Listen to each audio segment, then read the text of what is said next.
The first night, the snow screamed. I thought it was the wind. But the second night, when I heard my own name carried through the frozen air, I understood. Something in the winter darkness was calling for me. I had come to the northern outskirts of Frostpine Valley to house sit for my uncle. Kay was off on a research trip and asked me to watch his isolated cabin. Kay stood deep within a forest of skeletal pines, surrounded by hills that trapped the cold. Winter arrived early that year, smothering everything in thick layers of ice and silence. On my first night alone, I stepped outside to bring in some firewood. The moon hung low, pale and distorted behind sheets of drifting snow. The cold pressed against my skin like sharpened glass. As the wind rose, I heard a long, shrill sound echo across the hills. It had the pitch of a human voice, like someone crying for help. I dismissed it as the howl of a winter storm. But the sound didn't fade. Tage, weaving in and out of the shadows, my breath caught in my throat. The noise was too sharp, too controlled, as if something was listening to its own screams and adjusting them. I hurried back inside and secured the door. The next day brought no comfort. The cabin felt smaller, more cramped. The windows fogged over constantly, as if something was breathing against the glass from outside. The forest was silent, not a single bird or animal. Even the wind lowered to a strange, steady hush. A cold that felt unnatural settled across the valley. When night fell, the temperature plummeted. I started a fire and tried to distract myself, but the uneasy quiet pressed harder with each hour. Then came the scream again. This time it was closer, rising from the tree line right behind the cabin. A long, wailing cry that sharpened into a human tone. It froze my blood. And then my name echoed from the dark. I stood motionless. No one knew I was here except my uncle. No one should have been calling to me from the woods on a deadly winter night. The voice called again. The cabin walls felt too thin to protect me. Every instinct demanded I stay inside, but a morbid curiosity pushed me toward the window. I wiped the frost from the glass. At the tree line, a figure stood between the pines. Its body was tall and thin. Snow clung to its limbs. It swayed slightly, as if moved by a wind I couldn't feel. I leaned closer. The figure snapped its head upward in a sudden, inhuman motion. Its face was pale, stretched too tight, and smooth like frozen clay. No eyes, no mouth, yet the voice came from it. My name flowed from its empty face. I stumbled back from the window, my heart punching against my ribs. I reached for my coat, grabbed my phone, and dialed my uncle. No signal. I tried again. Nothing.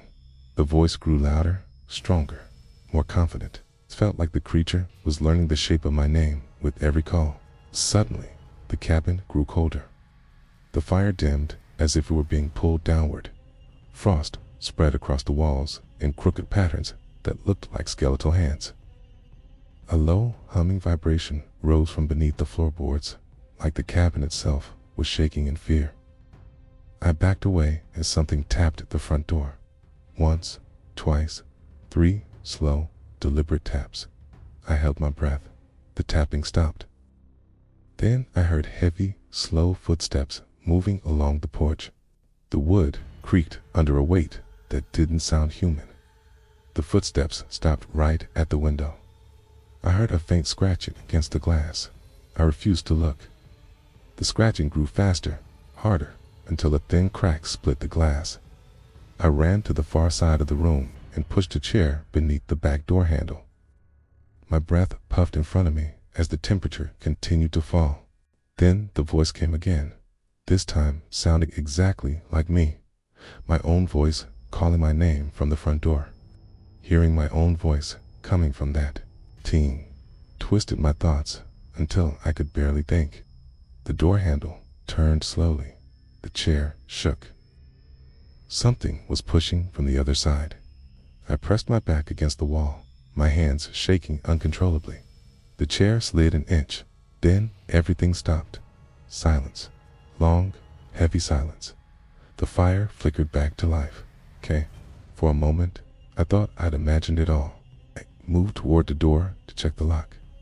But before I reached it, a violent crash shattered the window behind me. The creature dragged itself through the broken frame, its limbs bent at unnatural angles. Shards of ice clung to its body. Its face was still featureless, but the skin pulsed as if something moved beneath it. It crawled toward me with jerking motions. The air around it seemed to warp. A deep sound rose from within it, like a chorus of frozen voices. Then I learned the rhythm of breathing and began to mimic mine. My chest tightened. The thing crawled closer.